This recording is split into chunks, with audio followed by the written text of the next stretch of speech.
Hello, everyone, and welcome to Legal AF and Court Accountability Action. This is Lisa Graves, and I am here talking with you solo about education.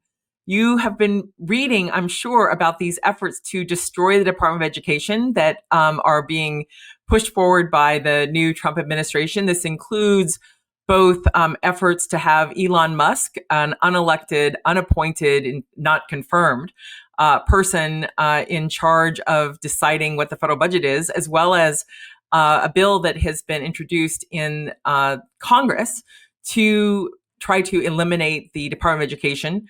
We also know that even though Trump's cabinet nominee to helm the Department of Education is not yet in place, the rumors are that if she is confirmed, Linda McMahon will be asked to submit a proposal to eliminate the Department of Education. So what's going on here?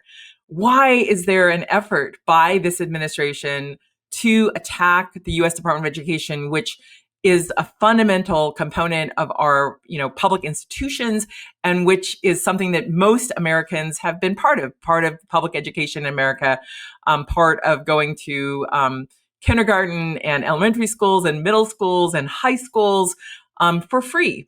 That money that funds our public schools comes from our tax dollars, and it comes both from local taxes as well as federal taxes. But, why this hostility toward public education, which has been such a tremendous benefit for most Americans? I think the real root of it is greed. And let me tell you about why that's the case. Why has there been this effort to eliminate the Department of Education? I'll tell you that it has deep roots in Charles Koch's agenda.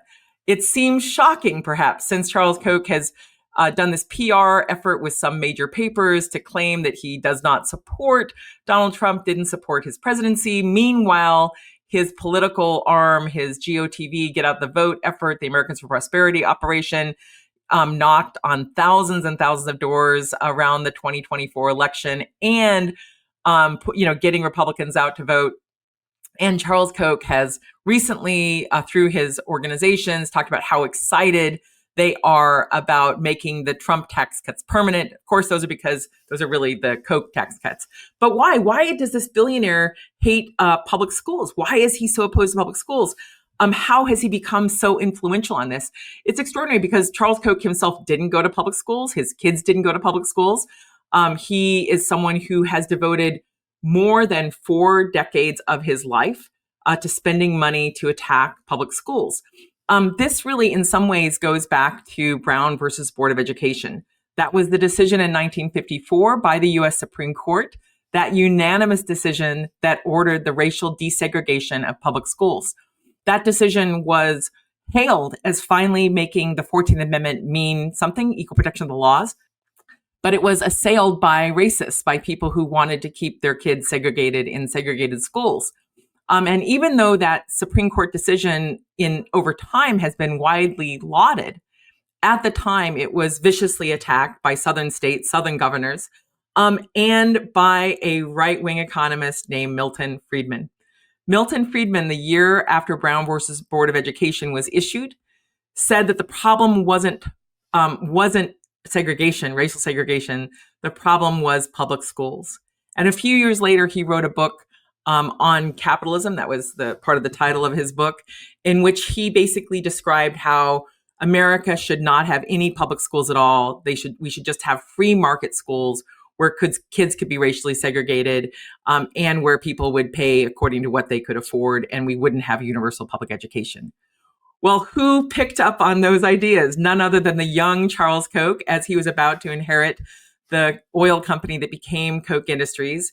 And starting in the 1960s, Charles Koch began assailing the idea of public schools, the idea of there being public rules for having teacher certification, that people would be certified to teach, that there would be funding from the federal government to support public schools. And the very first organization that Charles Koch, the billionaire that we now know of as one of the top 10 richest men in the world, the very first organization that he helped stand up in the late 1960s, early 70s was called the Center for Independent Education, CIE. The Center for Independent Education was targeting not just public schools, primary and secondary schools, but also public universities. And Charles Koch had put out a pamphlet that he was the co-author of with his sort of political lieutenant. And that pamphlet was endorsing a type of university system for employees of car factories. It was called General Motors University, and he said that that was the ideal form of the way we should have education, because he said, and I'm going to quote from him from this pamphlet: "There's no reason why the taxpayer, wealthy or destitute, should be burdened with the financial responsibility of training and educating the future employees of industry." So basically what Charles Koch was saying was that as an industrial titan, he didn't believe that he should be paying any money through his taxes to fund other companies, other titans' workers. No notion of the public good, of having common civic education, of having people in our country, kids in our country, regardless of how wealthy their parents are, learning the basics of reading, writing and arithmetic. No notion of the value of physical education, of social science education about our government, the way our government works. Just a fundamental hostility to the idea of spending any money educating someone who is not going to be your servant, your serf, your employee. That was the first publication put out by the Center for Independent Education. And along with that, Charles Koch was helping to support what was known as purely private education, meaning schools that would not have any accountability to the state, would not have any standards set by the state, or whether it's the state or the federal government or more. So then Charles Koch decided in the mid-1970s that he was going to really be the primary funder of what was then known as the New Libertarian Party, the Libertarian Party. And its platform in 1980 was to abolish the Department of Education. And so that was a core platform, along with abolishing a bunch of other agencies, which are on the same list, Trump's list as well. So you have this proto-billionaire who is spending to basically capture a political party back then. And one of their primary objectives as of 1980 was to try to kill the Department of Education. And so that was, that's 45 years ago. It's sort of hard to believe that that was what was happening then. And now we're seeing the seeds that Charles Koch planted come to fruition. We saw a bit of that a few years back. I don't know if you all remember when Governor Perry of Texas was running and he forgot the Koch list of the agencies that he was pledging to eliminate, which would include the Department of Education. You remember he said, oops, when he couldn't remember the mantra that he was supposed to recite. But in many ways, that mantra was, I think, disregarded. It was sort of a requirement that these Republican presidential candidates sort of mouthed the words about getting rid of the Department of Education, but they weren't really, in essence, devoted to going through with it because it would be just so devastating to our communities, to school children and more. Instead, they were working on ways to sort of nibble at the edges and push more money into the private sector. And that's because this libertarian, purist, extremist, in my view, hostility to the public schools was then joined by a profit motive. So about a decade ago, there was a press release that was issued in part by Rupert Murdoch, in which he talked about how the U.S. public education system, the school system in the United States, were a $500 billion market that they wanted to, quote, innovate or get their hands on. And so, really over the past, nearly 2 decades now, coming in on it, we've seen this real push toward privatization, toward vouchers, toward neo-vouchers, toward charter schools, which are largely unregulated and have been the subject of enormous fraud in state after state after state. There's been an effort to move hundreds of millions of dollars through the Department of Education and into the hands of these private players. And that effort has been joined by the U.S. Supreme Court. So you have the Roberts Court, which has been packed with Republican appointees, including 3 people chosen by Donald Trump. And this Roberts Court has used the power of the Supreme Court to handpick cases in order to undo longstanding landmark precedents involving education, including precedents that try to protect our public tax dollars from being used to subsidize private religious indoctrination. But the Roberts Court has handpicked cases to begin to dismantle and in fact have largely dismantled that wall of separation between church and state, and to try to force our public monies to go into purely private schools, into private religious education. This is happening as, in fact, in America, the rate of church attendance has gone down. The number of Americans who are sending their kids to, or the percentage of Americans, I should say, who are sending their kids to private religious parochial schools is going down. But these right-wing groups that have funding from Charles Koch, like the American Legislative Exchange Council, have been pushing efforts to try to ensure that rich people get tax write-offs for sending money to have their kids go to private religious schools, in addition to these other efforts, these charter schools and these voucher efforts. So now coming into 2025, here we are with this Trump administration, with the radical reactionary people like Elon Musk, who thinks he knows everything and knows a whole lot of nothing about really important things in terms of governance and institutions and democracy, has a fundamental hostility to those things. Now we have this sort of marauder and his buddies going through federal agencies and trying to crush them. And then you also have Trump's allies in Congress who are working to advance that agenda. I think that is ultimately going to be a deeply unpopular agenda.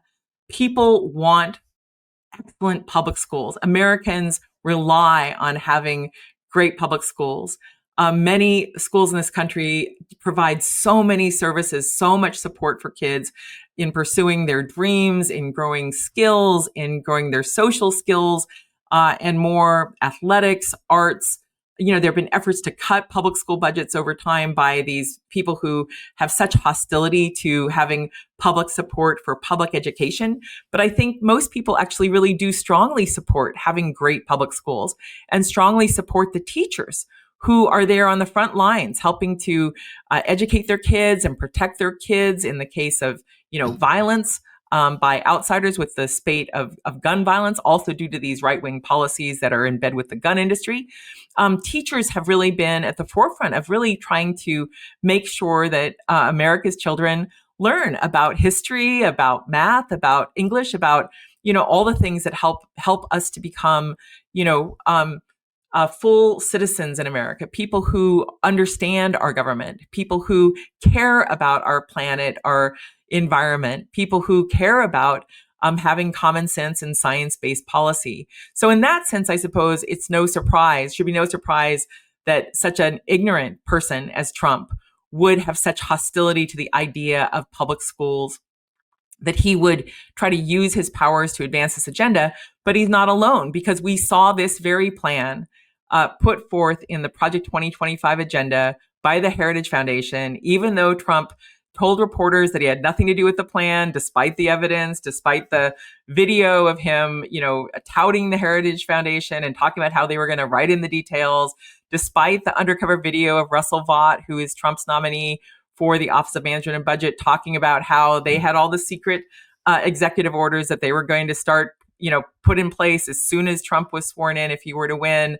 Despite all that, all those efforts to distance himself from Project 2025, this effort to kill the Department of Education, to destroy it, dismantle it, is right out of the pages, pulled from the pages of that Project 2025 handbook, which was written by a bunch of people who have funding from Charles Koch's operations, as well as Leonard Leo, the guy who helped pack the U.S. Supreme Court. So this agenda, this extremist agenda to assault our public schools, it has deep roots in hostility toward Brown versus Board of Education, hostility to public school teachers, including, by the way, a pamphlet that was written by Charles Koch's dad, Fred Koch, in like 1960 or 61, in which he claimed that the schools were filled with communists, and the Supreme Court, and also Dwight Eisenhower, the former president and allied commander of the United States, that they were all somehow communists.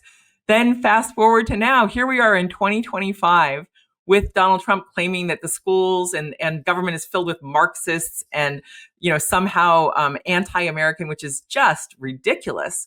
But now they have these levers of power. They have captured the Senate, captured the House due to the Supreme Court's rulings that have allowed this extreme partisan gerrymandering, including racially drawn districts, electoral districts. They have the White House, and they have this operation to try to dismantle programs that are authorized by our government, by our representatives, budgets that have been passed by Congress, signed into law by the president, by Trump previously, by Biden recently, and soon again by Trump. And so you have this lawlessness that is underway, attacking public schools, attacking public education. And so we have a real fight on our hands. I think that there's going to be a strong negative reaction to this effort to capture, to control, and dismantle the Department of Education, which provides, and administers a number of programs that are really important for America's kids, as well as college students, in terms of grant programs and more.